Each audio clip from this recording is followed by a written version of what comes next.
Assalamualaikum warahmatullahi wabarakatuh. Bertemu lagi dengan saya Siti Hani Astuti, semester 3, Prodi Pendidikan Matematika, Universitas Pendidikan Mandalika. Nah, kali ini kita akan membahas mengenai konsep dasar dan pendekatan dalam pengolahan kelas. Konsep dasar pengolahan kelas. Apa sih pengolahan kelas itu?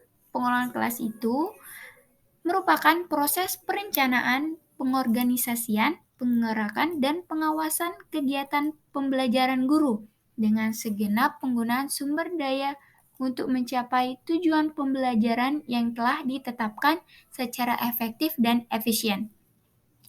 Nah, pengolahan kelas ini berarti perencanaan guru dalam pembelajaran dalam suatu kelas. Adapun fungsi pengolahan kelas, yang pertama, memberikan dan melengkapi fasilitas untuk segala macam tugas. Yang kedua, merencanakan teknik pembelajaran. Ini memikirkan dan menetapkan secara matang arah, tujuan, dan tindakan pembelajaran. Yang ketiga, mengorganisasikan pembelajaran.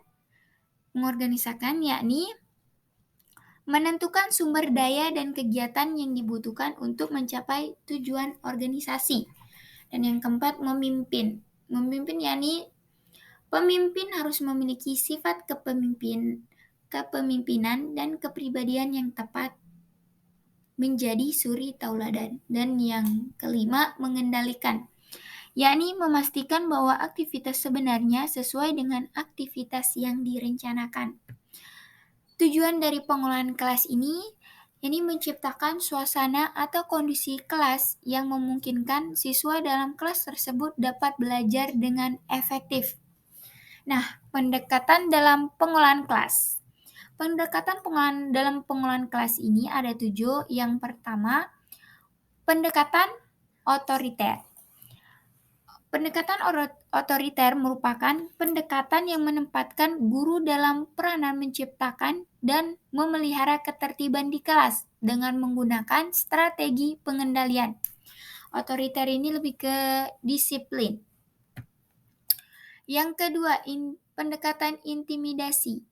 Pendekatan intimidasi merupakan pendekatan yang memandang manajemen kelas sebagai proses pengendalian perilaku siswa.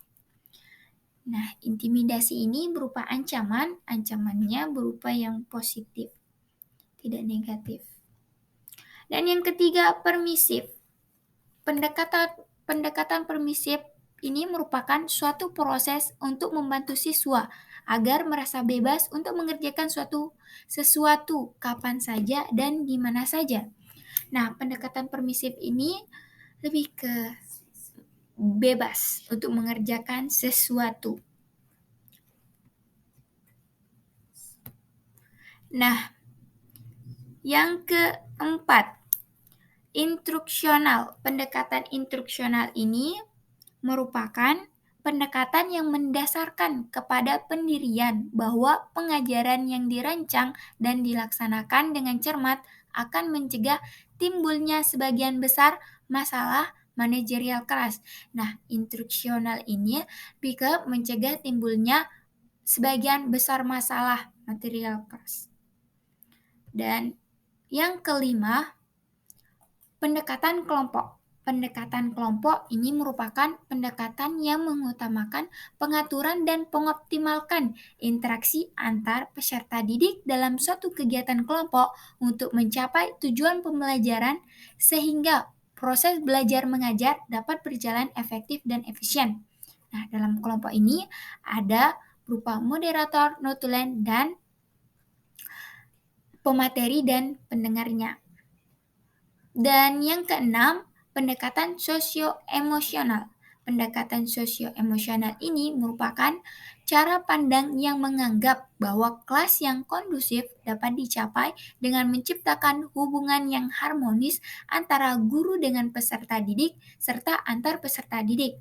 Nah, kalau sosio-emosional ini lebih ke hubungan yang harmonis antara guru dengan peserta didik dan peserta didik dengan peserta didik lainnya. Dan yang terakhir, pendekatan resep.